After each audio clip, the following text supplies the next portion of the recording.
বাংলাদেশে একটি স্থিতিশীল গণতান্ত্রিক ভবিষ্যৎ গড়ে তোলার জন্য জাতিসংঘ ও আন্তর্জাতিক অংশীদারদের সঙ্গে সহযোগিতা অব্যাহত রাখবে বলে জানিয়েছে যুক্তরাজ্য। বাংলাদেশের মানবাধিকার পরিস্থিতি নিয়ে দেশটির পার্লামেন্টের নিম্নকক্ষ হাউস অব কমন্সে করা আবেদনের প্রেক্ষিতে এই পর্যবেক্ষণ দেয়া হয়।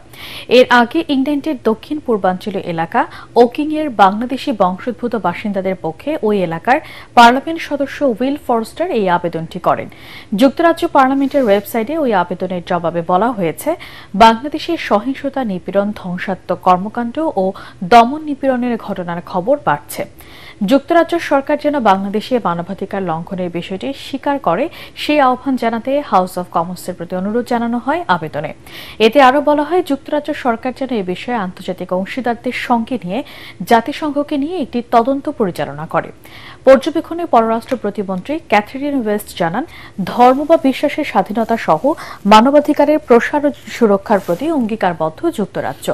দুর্নীতি হ্রাস ও সহিংসতা রোধে Bangladesh collaborative accountable and peaceful politics প্রোগ্রামের আওতায় ৪৪ কোটি টাকার বেশি ব্যয় করছে বলেও পর্যবেক্ষণের জবাবে জানানো হয়।